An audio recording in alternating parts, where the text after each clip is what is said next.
BYD's next possibly global car, but we know it's being built in right-hand drive for the Australian market. That could potentially mean the UK, New Zealand, South Africa, Malaysia, definitely Thailand, Japan as well, potentially. It's been revealed. This is what apparently is their next EV coming to Australia. It's been trademarked. Is it an EV worth buying?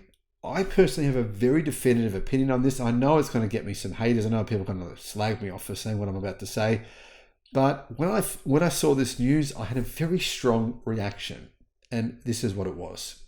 Hello, my friends. Welcome to the channel. I'm Sam Evans. You're watching the Electric Viking. Great to have you with us. News has emerged over the past 24 hours, or at least when I'm filming this video. You may see it a day or two after that. That BYD are bringing a cheaper electric SUV to global markets, including particularly Australia. We know that because the name was trademarked. Now, BYD actually trademarked the name Atto 3 Up. So the word up is a reference, obviously, to the BYD, the yen up.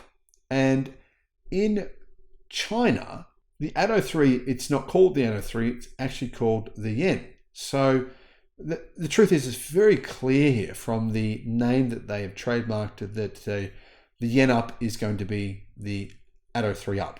So is the yen up a car you should consider? It will definitely be cheaper than the Atto 3. It's much cheaper than the Atto 3 in China. So it starts at a couple of thousand US dollars cheaper than the Atto 3 in China. It starts in fact at around 13,000 US dollars. Now, it might actually be cheaper than that now because BYD have reduced their prices since this vehicle was first launched back in March of this year in China. Back in March when it was launched, the price was fairly competitive, but since then BYD have reduced prices across almost all their range. So it could be around 12,000 US dollars in its cheapest version today in China. It's very, very cheap. But to be honest, there's other competitors that are maybe a little bit better, I think, in around that price segment. So it's 13,400 US dollars for the base model when it was first launched.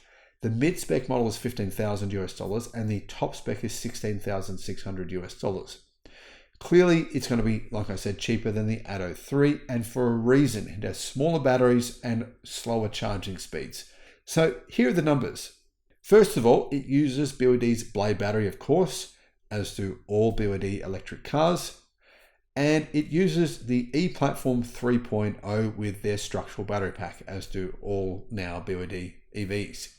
So this is good for structural strength. Structural battery packs are great. Very, very positive thing there. So you're not getting a cheap car when it comes to safety standards. Definitely a safe car. In terms of the looks, guys, I actually think this car looks pretty good. I'm a fan of the looks. How big is it though? It kind of looks big, but it's definitely not big. It's 4.3 meters long, so 4,310 millimeters long, 1,830 millimeters wide. It's actually a pretty similar size to the Volvo EX30. If you've seen a Volvo EX30, great looking car, similar size to that. There is two different motors. The cheapest motor is a 70 kilowatt motor. That's also the same motor as you get on the base model BYD Dolphin. And the higher spec motor is an unusual power figure. I haven't seen this in many BYD EVs. It's 130 kilowatt. It's about 170 horsepower. Now the cheapest version of this car has a 32 kilowatt hour battery. I don't believe that's going to come to Australia or other markets. That's a bit small, I think. But that gives the vehicle 301 kilometers of CLTC range, so probably around 220 kilometers WLTP. The bigger battery, which is in the other two versions of this car, it's a 45.1 kilowatt hour battery, so 45 kilowatt hour battery, and it gives 400 kilometers of CLTC range, so probably around 300 kilometers of WLTP range. Not much range, right? It's pretty small on range. Personally, I don't think it'll appeal to that many people. People in cities might buy it, a smallish number of people, but it would have to be pretty cheap to want a vehicle with 300 kilometers of range, only 200 miles of range. The yen up has McPherson suspension in the front axle and a torsion beam in the rear. So a little bit old school using that torsion beam rear suspension. That's not very common now in SUVs. It's something that car manufacturers used to do for a lot of hatchbacks, but a lot of companies have moved away from that. Torsion beams, it's a cheaper way to make the car, to be fair.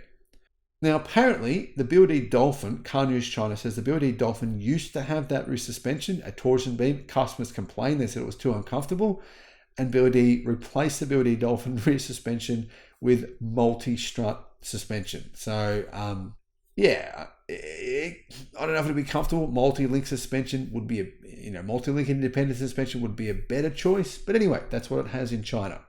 Now, it may be changed for global markets. That's possible they've changed that. Interior-wise, I think the interior looks fine. It's got a 12.8-inch screen, which rotates, can go horizontal or vertical. It also has an 8.8-inch LCD instrument display. So really, this car in Australia, for example, it might be a rival to something like the MG ZS.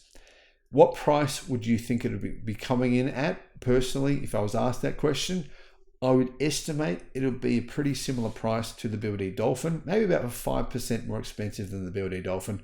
I'm guessing the cheapest version of this would be approximately $25,000 US, so probably about $38,000 would be my guess, 30,000 Australian dollars.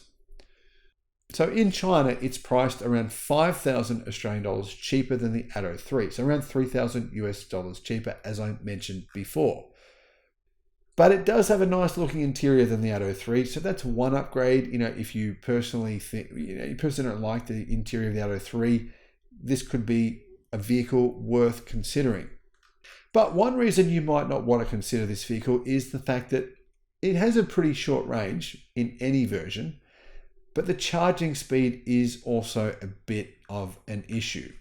Charging speed for the base model is 45 kilowatt. And the premium version is 65 kilowatt.